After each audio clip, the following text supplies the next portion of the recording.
গণফোরামের কাউন্সিলে যোগ দিতে রাজধানীর ইঞ্জিনিয়ার্স ইনস্টিটিউশন মিলনায়তনের সামনে জড়ো হন দলটির নেতাকর্মীরা।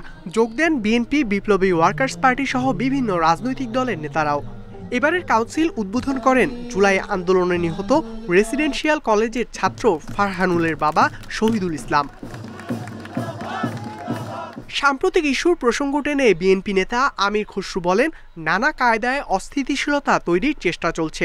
ধর্মীয় সংগঠনগুলোর দাবি খতিয়ে দেখারও আহ্বান তার। সাম্প্রতিক সম্প্রীতির যে সমস্যা বাংলাদেশে আছে সেটা হচ্ছে ব্যতিক্রম, কিন্তু এইটাকে যেইভাবে দেখানো হচ্ছে এবং যেইভাবে দেখিয়ে বাংলাদেশে অস্থিরতা সৃষ্টি করার চেষ্টা করছে সেটা তো বাংলাদেশ নয়। বাম নেতাদের মতে দাঙ্গা সৃষ্টির ষড়যন্ত্রের বিরুদ্ধে ধৈর্যের পরিচয় দিয়েছে জনগণ। শেখ হাসিনার পরাজয় মোদি যেন নিজের পরাজয় হিসেবে নিয়েছেন। সাম্প্রদায়িক দাঙ্গা লাগানোর একটা আয়োজন ছিল। চট্টগ্রামের মানুষ, দেশব্যাপী মানুষ যে অসাধারণ ধৈর্য, ধর্মীয় সম্প্রীতির তারা পরিচয় দিয়ে আবার আমরা আরেকটা ঐক্যের পরিচয় দিয়েছি। উচিত ছিল বরঞ্চ দিল্লি, কলকাতার আমার দূতাবাসকে ফুল নিয়ে যাওয়া, তার পরিবর্তে তারা সেখানে ভাঙচুর করেছে। ভারত সরকারকে বলতে চাই, বিশ্বজিৎকে যখন হত্যা করা হয়েছিল ঢাকার কোর্টের সামনে, তখন তো তোমরা তোলপাড় করো নাই। এমন বাস্তবতায় বিভেদ কাম্য নয় বলে মন্তব্য গণফোরামের সভাপতি ডক্টর কামালের। অভ্যুত্থানের চেতনায় ঐক্য ধরে রাখার আহ্বান জানান তিনি। এই ঐক্য না হওয়াতে আমাদের অনেক ক্ষতি হয়েছে অতীতে। এবার যেন যে ঐক্য আমরা গড়ে তুলতে পেরেছি এটাকে আমরা সুসংগত করে আমাদের যে ঘোষিত লক্ষ্যগুলো আমরা যেন অর্জন করতে পারি। দ্রুত নির্বাচন আয়োজনে সরকারকে সব ধরনের সহযোগিতার আশ্বাস দেন দলটির নেতাকর্মীরা। ইকরামুল কবির, ইন্ডিপেন্ডেন্ট নিউজ, ঢাকা। জাতীয় স্বার্থে দল ও ধর্মের ঊর্ধ্বে থেকে জামায়াত ইসলাম কাজ করবে বলে জানিয়েছেন দলটির আমির ডাক্তার শফিকুর রহমান। দুপুরে সাতক্ষীরা সরকারি বালক উচ্চ বিদ্যালয় মাঠে জামায়াতের কর্মী সম্মেলনে তিনি একথা বলেন। দুর্নীতিমুক্ত বাংলাদেশ গড়ার ও ইনসাফ কায়েমের ঘোষণা দেন জামায়াতের আমির। সাম্প্রদায়িক সম্প্রীতির বাংলাদেশ উল্লেখ করে তিনি আরও বলেন, কোনো ধর্মীয় উপাসনালয়ে পাহারা দেয়া লাগবে না, এমন দেশ সবার কাছে কাম্য। এ সময় তিনি অভিযোগ করেন, পিলখানা হত্যাকাণ্ড ঘটিয়েছে আওয়ামী লীগ সরকার এবং বিচারের নামে জামায়াত নেতাদের হত্যা করেছে।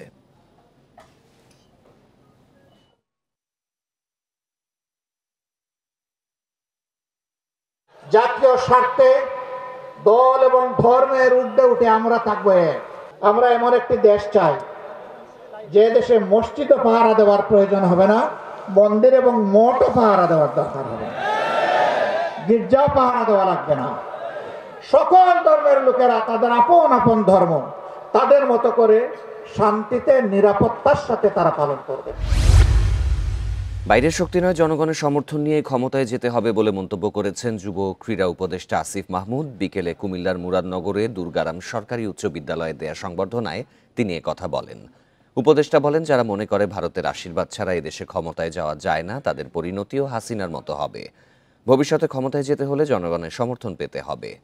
আওয়ামী লীগ সরকারের সময় কুমিল্লাকে বিভিন্ন সময় বঞ্চিত করা হয়েছে উল্লেখ করে আসিফ মাহমুদ বলেন, কুমিল্লাকে প্রশাসনিক বিভাগ করার কাজ দ্রুত গতিতে চেষ্টা চলছে। বিভাগ হলে কুমিল্লার নামেই হবে।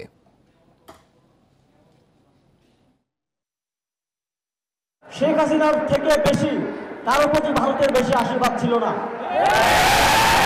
সেই শেখ হাসিনার কি পরিণতি বাংলাদেশের জনগণ করেছে তা স্পষ্টভাবে আপনারা দেখতে পাচ্ছেন। আপনারা যদি ভবিষ্যতে সে ধরনের পরিণতির সম্মুখীন হতে না চান, বাংলাদেশের জনগণের ম্যান্ডেটকে এই ক্ষমতায় আসার একমাত্র উপায় হিসেবে অবলম্বন করুন। দুই দেশের স্বার্থ অক্ষুণ্ণ রেখেই ভারতের সঙ্গে ভালো সম্পর্ক করার বিষয়ে আশাবাদী পররাষ্ট্র উপদেষ্টা তৌহিদ হোসেন। ভারতের গণমাধ্যমে বাংলাদেশ নিয়ে মিথ্যা তথ্য দেয়া হচ্ছে মন্তব্য করে তিনি বলেন, দেশের গণমাধ্যম এই বিষয়ে সক্রিয় হতে পারে। সকালে রাজধানীতে এক আলোচনা সভায় এসব কথা বলেন উপদেষ্টা। রাজধানীর নর্থ সাউথ বিশ্ববিদ্যালয়ে বাংলাদেশ ভারত সম্পর্ক, প্রত্যাশা, প্রতিবন্ধকতা এবং ভবিষ্যৎ শীর্ষক আলোচনা সভার আয়োজন করা হয়।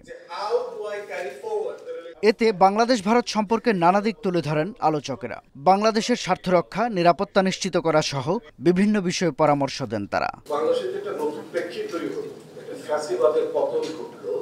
পররাষ্ট্র উপদেষ্টা তৌহিদ হোসেন সীমান্ত হত্যা প্রশ্নে উষ্মা প্রকাশ করে বলেন, এটি কখনো গ্রহণযোগ্য নয়। জাতীয় ঐকমত্য না থাকায় দেশ অনেক পিছিয়েছে বলে মন্তব্য করেন তিনি। বলেন, রাজনৈতিক কারণে বিরোধিতার সংস্কৃতি থেকে বের হয়ে জাতীয় স্বার্থে ঐক্যবদ্ধ হতে হবে। সম্পর্ক তো একদিনের, এক বছরের বা এক যুগের না, আর অনেক বেশি সময়ের ব্যাপার। সবসময় একরকম যাবেই এমনও কথা নেই।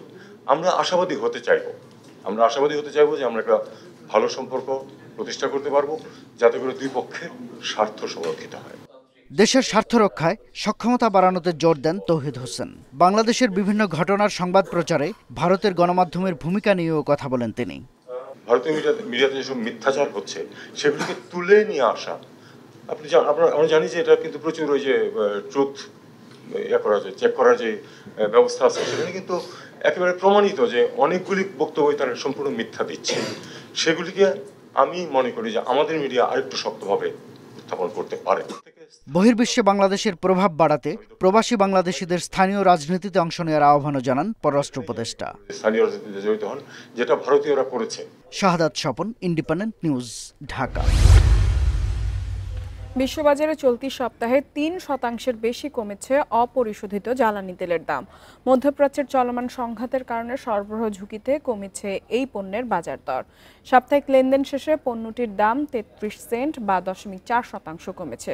প্রতি ব্যারেলের মূল্য স্থির হয়েছে $72.94। অন্যদিকে ওয়েস্ট টেক্সাস ইন্টারমিডিয়েটের দাম কমেছে 72 সেন্ট বা 1.05।